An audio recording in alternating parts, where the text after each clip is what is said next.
ahora a nuestra primera entrevista. En la audiencia de flagrancia a Leonidas Giza, la jueza calificó la legalidad de la detención del presidente de la CONAIE. Se le formularon cargos como presunto autor mediato del delito de paralización de servicio público. Se acogieron también las medidas cautelares solicitadas y se dispuso la prohibición de salida del país, así como la presentación periódica ante la Fiscalía los días miércoles y viernes. Y ya Giza está libre. Ocurrió la noche de ayer. A esta hora nos acompaña Diego Ordóñez, consejero presidencial. Buenos días, bienvenido a Contacto Directo. Sí, muy buenos días. Diego, ¿están satisfechos en el gobierno con la resolución de la jueza? Corresponde respetar la decisión de la jueza, ¿no? Pero es muy importante lo que usted acaba de mencionar.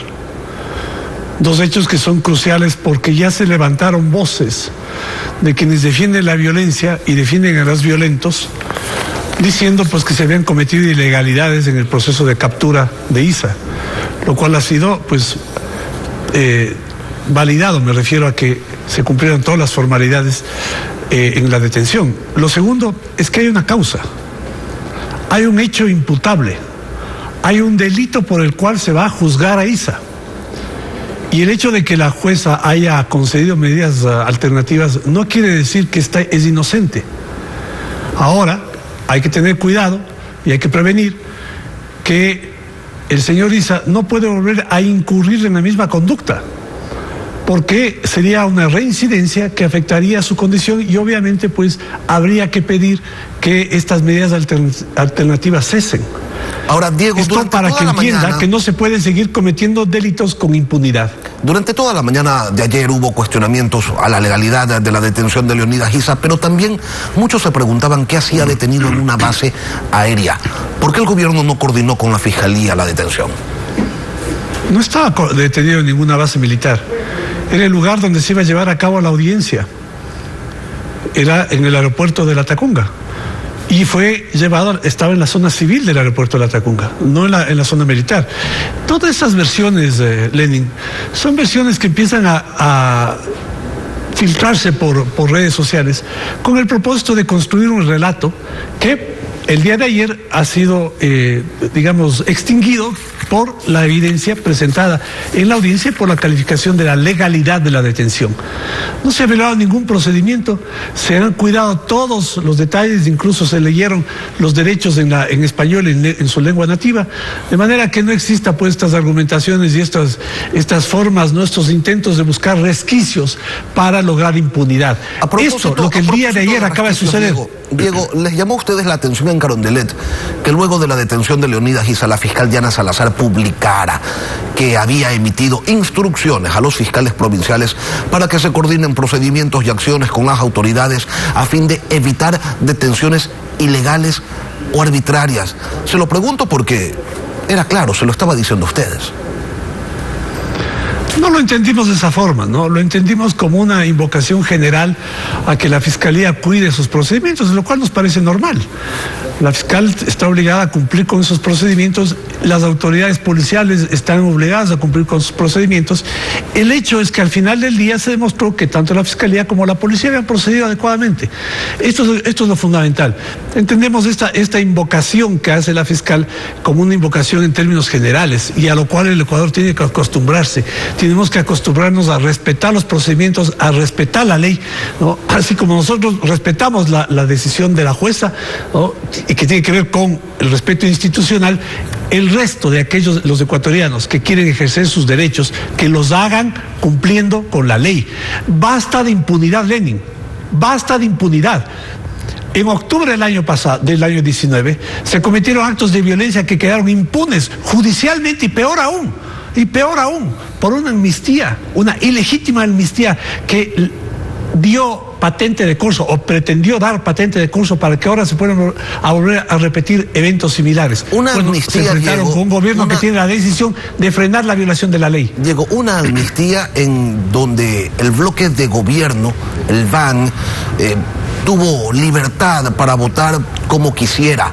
Y de allí salieron muchos votos que permitieron que precisamente esta amnistía cuajara en la Asamblea Nacional. ¿Ese fue un error político del gobierno? No, ningún error, Lenin, y corrijo su apreciación, no es el bloque de gobierno. El bloque de gobierno son los 13 asambleístas. Y el bloque CREO. del Acuerdo Nacional, el BAN, no es de ustedes, es un bloque de aliados, ¿no?, que entre otras cosas tiene un objetivo de tener un número suficiente para constituir un bloque, pero en esa misma semana que usted alude, deberíamos revisar la votación. Los aliados de este bloque votaron en 4 votaciones, en 3 de ellas contra el gobierno, incluida la amnistía. Ok, queda claro entonces que ni siquiera la bancada del Acuerdo Nacional la controlan. La detención del presidente de la CONAIE terminó echándole en la práctica gasolina al conflicto, Diego, y ustedes lo tienen claro y el país también. Hoy ya hay presencia de indígenas en la capital de la República que están pidiendo 2 cosas: los 10 temas que constan en el pliego de peticiones, pero también la salida del presidente de la República. Ante eso, ¿cuál es la postura oficial del régimen? Bueno, que los ecuatorianos deberíamos estar conformes, contentos y aplaudir la decisión de que los delincuentes estén en la cárcel. Y quisiera hacer una analogía con un evento que sucedió hace poco. Se liberó al ex vicepresidente Glass, y en ese momento se acusó al gobierno de tener implicaciones en esa decisión judicial. Bueno, el señor Glass está preso y así es como debe ser. Y en ese momento muchos ecuatorianos aplaudieron y vitorearon al señor Glass, ¿no?, que es un delincuente sentenciado, como un héroe, como líder político.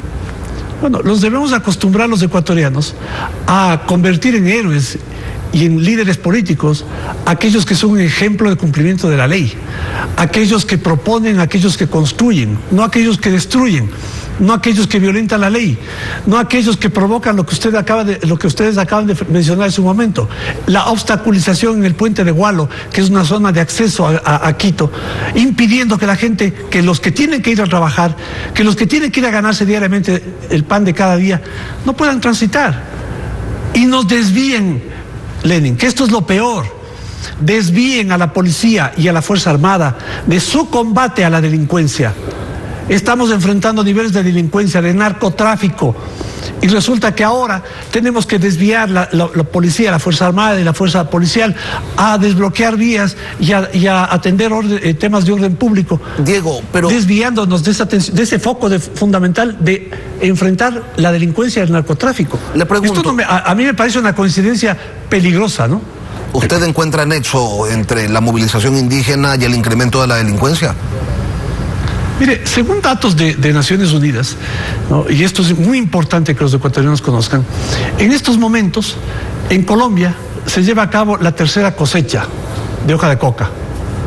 Eso va a incrementar el flujo de coca refinada, el flujo de narcotráfico. La policía tiene que estar preocupada de eso. La policía tiene que estar preocupada, la Fuerza Armada tiene que estar preocupada de eso. Esto es lo que se ha definido como el punto focal, el objetivo estratégico de defensa para evitar que se incremente el nivel de violencia en el Ecuador. Diego, no hay uno solo de los pedidos. En esta circunstancia tenemos que enfrentar estas paralizaciones. Ahora, ¿no hay uno solo de los pedidos de la CONAIE que pudiera recibir algún tratamiento por parte del gobierno? ¿O simplemente no se puede, o ya se ha hecho, o ya se lo está trabajando? ¿Qué es lo que se ha dicho hasta el momento? ¿No hay más opciones que esas? Lo preocupante, Lenin, es que en los puntos que plantea la CONAIE, primero que los problemas del país no se reducen a 10, son muchos más. La pregunta es cómo los queremos resolver, bloqueando vías o buscando alternativas. Esto es lo primero. Lo segundo, en esos pedidos no constan temas que interesan al pueblo indígena. No constan temas como aquel tan crítico que tiene que ver con la desnutrición infantil, con temas de educación, con temas de vialidad. Lo que se plantea en esos son temas políticos y son temas sobre los cuales ya el gobierno ha expresado su opinión. No se pueden revisar los precios de los combustibles. Ahora mismo ya nos cuesta al presupuesto del Estado, ya le cuesta el subsidio a la gasolina y el subsidio al diésel, porque el precio de los combustibles se ha incrementado internacionalmente. Ya estamos pagando un subsidio. Ese dinero que pagamos en subsidiar a los que pueden pagar, debería dedicarse a subsidiar a aquellos que no pueden pagar salud, educación, hacer programas de desnutrición infantil, que deberían estar en la agenda del señor Issa. Pero no están en la agenda del señor Issa los temas que interesan al pueblo indígena. Están los temas que le interesan a él. Además, con el detalle que son asuntos sobre los cuales él ha dicho no queremos dialogar. Él pretende que el presidente de la República firme, sin discusión, incondicionalmente, lo que él se le ocurre. Y este no es el camino, esta no es la alternativa. Issa no quiere dialogar. Ahí está confundiendo el escenario, señor Issa. El gobierno sí quiere dialogar. Bueno, yo he escuchado al ministro de Gobierno ser reiterativo en esta apertura al diálogo. El presidente de la República, el 24 de mayo, en su informe, extendió no la una mano, las dos manos extendió. Están extendidas para el diálogo. Lo dijo a los sectores representados en la Asamblea Nacional, muchos de ellos del movimiento Pachacuti vinculado a la CONAIE. ¿Y con quién dialogan, Diego, si lo meten preso al presidente de los manifestantes? Bueno, pero si el señor Issa dice que no quiere dialogar y violenta la ley, no hay espacio de diálogo. Respetemos la ley, respetemos el derecho de los ecuatorianos a poder movilizarse, no generemos violencia y tenemos diálogo. Pero usted no puede sentarse con dialogar, primero con una persona que dice que no quiere conversar, y segundo que provoca estos actos de vandalismo porque no es protesta social. Bueno, ahora, mi pregunta es, ¿esa es la representación de la CONAIE? ¿O hay otros dirigentes, como yo sí estoy convencido que existen, no solamente los dirigentes actuales, sino en general muchos otros dirigentes que estuvieron al frente de la CONAIE en el pasado, que entienden que sí se debe conversar? Entonces, probablemente lo que corresponde es abrir ese espacio para que interlocutores que sí quieren conversar estén al frente y pueda establecerse un diálogo respecto a los temas de interés del pueblo indígena, que son en los cuales el gobierno ha dado respuesta. ¿Quién financia estas movilizaciones? ¿De dónde sale el dinero? Esto no cuesta $2 y algunos de los integrantes de la CONAIE, aunque se movilizan en vehículos de alta gama, dicen que representan a los más pobres de este país. Entonces hay que asumir que no son las bases los que están poniendo el dinero. ¿De dónde sale esa plata? Crucial cuestionamiento suyo, Lenin. Y detrás del financiamiento que nosotros conocemos, ¿dónde está el financiamiento? Advertimos exactamente los objetivos y los propósitos que tienen esta movilización, y en particular el discurso, digamos, particularmente subversivo, que ha desarrollado, que está incluso expuesto en un libro del señor Issa, ¿no? Este es un tema muy importante, ¿no? Porque se moviliza toda estos hechos, ¿no?, de violencia a través de financiamiento, que además, Lenin, lamentablemente tenemos que expresarlo, no porque encontremos necesariamente un vínculo, pero sí una coincidencia, porque hemos vivido y todavía seguimos viviendo hechos de violencia delincuencial en las calles. Y usted ve cómo ese financiamiento de esos hechos delincuenciales termina vinculado en algún lado con el narcotráfico y en algún lado con el terrorismo, con grupos subversivos que están afuera, que tienen contactos en el Ecuador. Esto fue lo que se visualizó cuando se capturó a una célula terrorista del movimiento guevarista. Están 8 personas presas que tenían formación en Colombia, en un grupo que es la secuela de las FARC, que se llama la Segunda Marquetalia. Diego, si saben quiénes financian, ¿cuándo lo van a denunciar entonces ante la Fiscalía?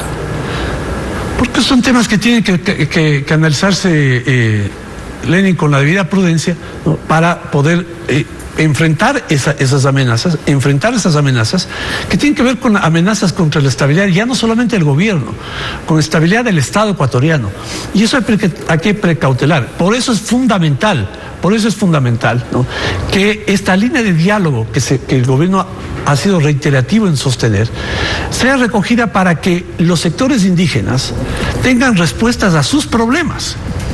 ¿Qué van a obtener luego de esta movilización? ¿Con qué los dirigentes van a regresar a sus comunidades a ofrecer a sus bases? Esto es lo que me parece que debemos preguntarnos, y es una preocupación del gobierno, debería ser más de los dirigentes indígenas. Por eso es que sostenemos que debe mantener abierta la línea de diálogo y poner frente a la conducción interlocutores que estén dispuestos a sentarse, dialogar, buscar soluciones racionalmente y no pues quemando llantas, obstaculizando el tránsito e impidiendo que los ciudadanos puedan movilizarse y añadiendo causas de preocupación en nuestra vida diaria. Diego Ordóñez, consejero del presidente de la República, gracias por acompañarnos hoy aquí en Contacto Directo.